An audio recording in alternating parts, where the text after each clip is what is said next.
Hello friends, आज मैं आपको नया चैप्टर फाइनल हुक्स का बताने के लिए जा रहा हूँ।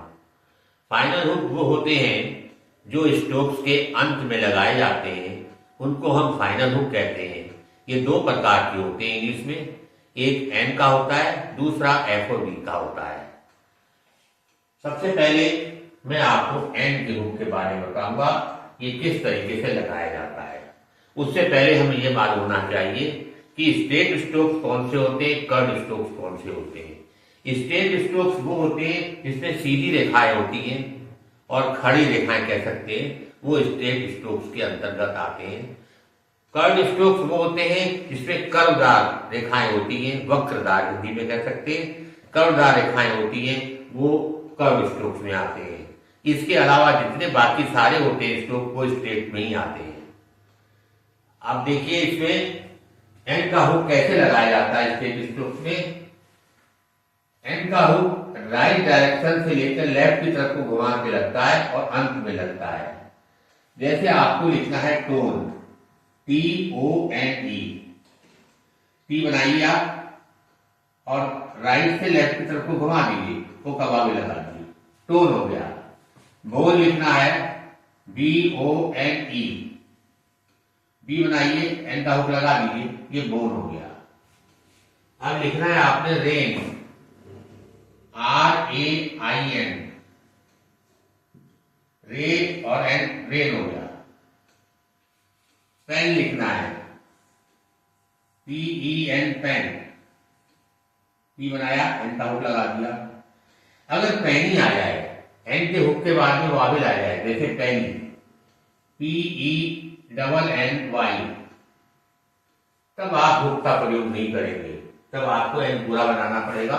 पी बनाएंगे, एन बनाएंगे और पी में ए का वाविल, एन में ई का वाविल लगाएंगे, तब आपको पूरा बनाना पड़ेगा। इस तरीके से स्ट्रेट स्ट्रोक्स में एन के हुक का प्रयोग किया जाता है। अब आ जाइए आप कर्व स्ट्रोक्स में। कर्व स्ट्रोक्स में घुमाने का कोई चक्कर नहीं है कि राइट से लेफ्ट की तरफ को घुमाया जाएगा, ऐसा कुछ नहीं है। कर्व स्ट्रोक्स में कर्व के अंदर हुक लगा दीजिए, कर्व के अंदर होना चाहिए हुक, वो एन की आवाज देगा। जैसे आपको लिखना है फैन, FAN, फैन, एन बनाया, एन का हुक अंदर को लगा दीजिए, फैन हो गया। मैन लिखना है, मैन लिखना है, सपोज करो, एम बनाया, एन का हुक लगा दिया, मैन हो गया। नन नहीं, मैन हो गया। हाँ, नन लिखना है, NONE, एन बनाया, एन में एन का हुक लगा दिया, नन। ये देखिए कर्व के अंदर हुक लग रहे हैं। इसमें भी क्या है, अगर जो है मैन लिखा, मैनी आ जाए, MANY, मैनी, एन के बाद वॉवेल आ रहा है, तो इसमें भी एन पूरा बनेगा, मैनी, मैनी। अगर हुक तभी लगेगा अगर उसके बाद वॉवेल नहीं है, तब आप इसका प्रयोग करोगे, और वो भी अंत में, उसके बाद कोई और अक्षर नहीं होना चाहिए। सपोज करो आपको लिखना है प्लेंटी, लिखना है PLENTY, तो प्लेन तो ये हो गया और टी ये बन गया, प्लेंटी। इस तरीके से लिखा जाएगा। एजेंट लिखना है आपने AGENT, जी बनाएंगे, एन का हुक लगा के टी बना देंगे, एजेंट हो गया। और बीच में इस तरीके से एन के हुक का प्रयोग होता है। वैसे ये सुविधा अनुसार देखा जाता है कि लिखते समय हमारा फ्लो सही बना रहे। जैसे अब लिखना है हमें सडनली, SUDDENLY, सडनली, तो क्या होगा, सडन तो ऐसे होता है, एन का हुक लगाते तो लग नहीं पाएगा, एन पूरा बना के ली बना देते हैं, सडनली, इस तरीके से बनेगा।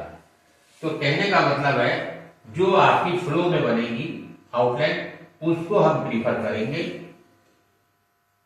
और जो नई फ्लो में बनना ही होगी तो उसको नहीं बनाएंगे हम।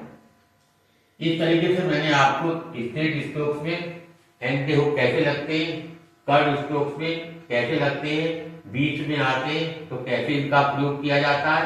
इसके अलावा एक चीज और है, कहीं पर अगर नर की आवाज आती है NER नर, तो क्या है एंड में आर का हुक लगा दिया तो ये नर हो जाता है।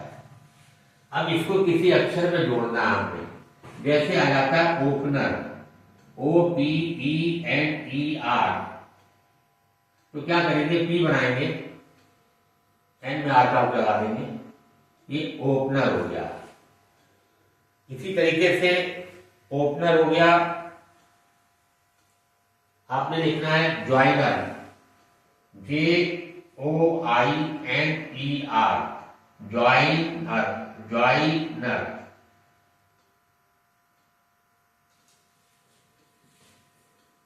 ज्वाइनर इस तरीके से बन जाएगा, जहां पे नर की आवाज आएगी इस तरीके से लगाएंगे। कहीं कहीं पर ये नहीं लग पाता है, वो कौन से अक्षर है, जैसे आपको लिखना है रनर RUNNER, रनर। अब आर ऐसे जा रहा है, उसमें हुक नहीं लग सकती, ऐसे बन नहीं सकता, तो क्या करेंगे रन लिख करके आर नीचे ले आएंगे, ये रनर पड़ जाएगा। तब उस जगह पर ऐसे प्रयोग किया जाएगा, जहां ये लग सकता है वहां लगा दिया जाएगा, जहां नहीं लग सकता इस तरीके से आर बना देंगे तो रनर हो गया। इसी तरीके से विनर लिखना है आपने WINNER, विन लिखा आपने और आर नीचे आ जाएगा, विनर विन लिखा और आर नीचे आएगा, ये हो गया आपका विनर। इस तरीके से हम इसका प्रयोग करते हैं। एक बार फिर आपको बता दें, हम फाइनल हुक दो प्रकार के होते हैं, एन का होता है और FOD का होता है हुक।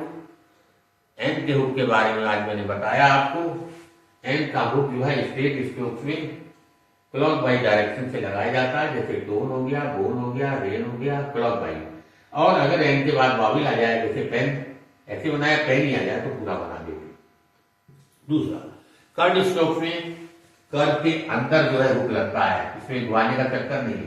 जैसे फैन लिखा ऐसे लग गया, और जो है नन आ गया ऐसे घूम गया, और फैन की जगह पर अगर आ जाए फैनी, इसमें भी वावल आ जाएगा तो आप पूरा बना देंगे FANNY,